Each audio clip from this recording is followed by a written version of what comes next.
నమస్తే. ఎలా ఉన్నారు? బాగున్నారా? నేను మీ పద్మజ. ఈరోజు నేను మీకు ఈ వీడియోలో గాజర్ కా హల్వా రెసిపీ చూపిస్తాను. వింటర్ సీజన్‌లో మాత్రమే దొరికే ఈ గాజర్ తోటి బోలెడన్ని డ్రై ఫ్రూట్స్ ఏసుకొని ఇలా హల్వా చేసుకున్నామంటే నోట్లో వెన్నలా కరిగిపోతూ ఎంతో రుచిగా ఉంటుంది. ఈ సీజన్‌లో నార్త్ ఇండియన్స్ అయితే కంపల్సరీగా ఈ గాజర్ తోటి హల్వా చేసుకుంటారు. ఆలస్యం చేయకుండా ఈ టేస్టీ గాజర్ హల్వా రెసిపీని చూసేద్దాము. ముందుగా గాజర్ తీసుకొని వాటిని శుభ్రంగా కడిగి పైనున్న చెక్కు తీసేసి సన్నగా కాకుండా ఇలా లావుగా తురుముకొని రెడీగా పక్కనుంచండి.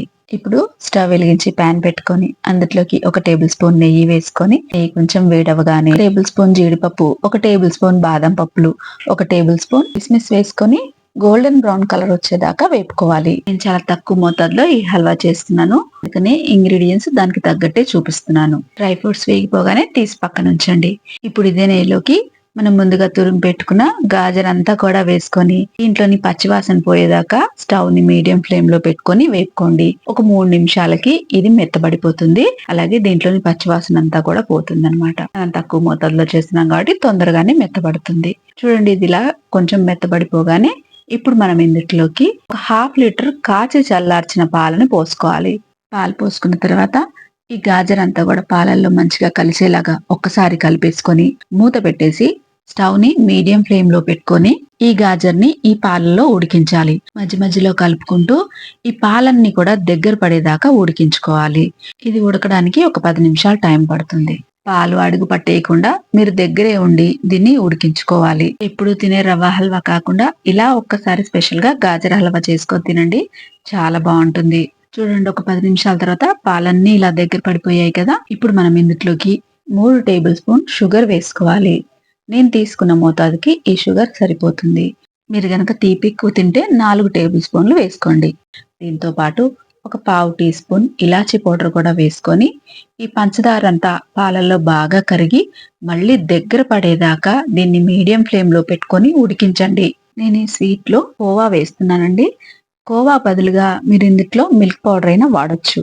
మీ దగ్గర కోవా అవైలబుల్ ఉంటే గనక కోవా వేసుకోండి, లేదంటే మిల్క్ పౌడర్ తో కూడా ఈ స్వీట్ చాలా బాగుంటుంది. ఇలా పాలన్నీ దగ్గర పడిపోగానే ఇప్పుడు మనం ఇందులోకి కోవాని వేసుకుందాము.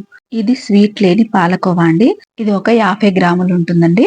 ఈ 50 గ్రాముల కోవాని చేత్తో మంచిగా నలుపుకుంటూ ఇందులో వేసేసుకోవాలి. మీకు అందరికి తెలిసిందే, ఈ కోవా ఆన్లైన్ లో ఆఫ్లైన్ లో ఎక్కడైనా సరే మనకి ఈజీగా దొరికిపోతుంది. ఇలా కోవా అంతా వేసుకున్న తర్వాత ఈ కోవా ఈ స్వీట్ లో అంతా కరిగిపోయేలాగా మంచిగా కలిపేసుకోవాలి. ఈ కోవా ఈ స్వీట్ లో పూర్తిగా కరిగిపోయిన తర్వాత ఇప్పుడు మనం ఇందులోకి ఒక టేబుల్ స్పూన్ చొప్పున నెయ్యిని వేసుకుందాము. మనం ముందు గాజర్ వేయించేటప్పుడు ఒక టేబుల్ స్పూన్ వేసామండి. ఇప్పుడు నేను ఇంకొక 2 టేబుల్ స్పూన్లు వేస్తాను. ముందు ఒక టేబుల్ స్పూన్ నెయ్యి వేసుకోవాలి. ఈ నెయ్యి ఈ స్వీట్ లో అంతా కలిసిపోయేలాగా ఒకసారి మంచిగా కలిపేసుకోవాలి. ఈ స్వీట్ లో నెయ్యి అంతా పీల్చేసుకున్న తర్వాత ఇప్పుడు మనం ఇందులోకి ముందుగా వేయించి పెట్టుకున్న డ్రై ఫ్రూట్స్ అన్ని కూడా వేసేసుకొని ఈ స్వీట్ లో కలిపేసేయాలి. ఆల్మోస్ట్ మన స్వీట్ దగ్గర పడిపోయిందండి, అయిపోవచ్చింది. కాబట్టి ఇంకొక స్పూను నెయ్యి వేసుకొని ఒక 3 నిమిషాల పాటు ఈ నెయ్యి అంతా స్వీట్ లో కరిగిపోయేదాకా కలుపుతూనే ఉండాలి. ఇలా ఒక 3 నిమిషాలు కంటిన్యూస్ గా కలుపుకున్నామంటే ఈ నెయ్యి అంతా కూడా ఇలా సపరేట్ అయిపోయి నోరూరించి టేస్టీ గాజర్ హల్వా రెడీ అయిపోయింది. చూడండి, చూస్తుంటేనే నోట్లో నీళ్లు ఊరుతున్నాయి కదా. ఇప్పుడు స్టవ్ ఆఫ్ చేసేసి దీన్ని పక్కకు దించేసుకోవాలి. ఈ హల్వా ఎలా తిన్నా చాలా బాగుంటుంది. వేడి వేడిగా తిన్నా బాగుంటుంది, లేదంటే పూర్తిగా చల్లారిపోయిన తర్వాత ఫ్రిడ్జ్ లో పెట్టుకుని చల్లగా తిన్నా కూడా బాగుంటుంది. వాతావరణం చల్లగా ఉంది కాబట్టి 2-3 రోజుల వరకు ఇది బయట పెట్టినా కూడా అస్సలు పాడవదు. తినే ముందు పైనుంచి బోలెడన్ని డ్రై ఫ్రూట్స్ వేసి ఇచ్చామంటే వాళ్ళు హ్యాపీగా ఎంజాయ్ చేస్తారు. నాకైతే పర్సనల్ గా బోల్డ్ అన్ని డ్రై ఫ్రూట్స్ వేసుకొని తినడం చాలా ఇష్టం. పైనుంచి ఇంకొంచెం కోవా వేసుకొని డ్రై ఫ్రూట్స్ వేసుకొని ఈ స్వీట్ ని ఎంజాయ్ చేయండి. ఈ స్వీట్ తయారు చేసుకోవడానికి కొంచెం టైం అయితే పడుతుంది, కానీ రిజల్ట్ అయితే సూపర్ గా ఉంటుంది. మీరు ఈ స్వీట్ తిన్న తర్వాత మీరు పడ్డ కష్టం అంతా మర్చిపోతారు. వింటర్ స్పెషల్ గా దొరికే ఈ గాజర్ తోటి మీరు ఒకసారి హల్వాని తప్పకుండా ట్రై చేయండి. నేనైతే ఈ న్యూ ఇయర్ కి స్పెషల్ గా ఈ గాజర్ హల్వా చేస్తున్నాను. నేను చేసి చూపించిన ఈ గాజర్ హల్వా రెసిపీ కనుక మీకు నచ్చితే లైక్ చేయండి, షేర్ చేయండి, కామెంట్ చేయండి. ఇలాంటి మరిన్ని మంచి రెసిపీస్ కోసం నా ఛానల్ ని సబ్స్క్రైబ్ చేసుకోండి. మరో మంచి రెసిపీతో మళ్ళీ కలుసుకుందాం. అంతవరకు సెలవు. నమస్తే.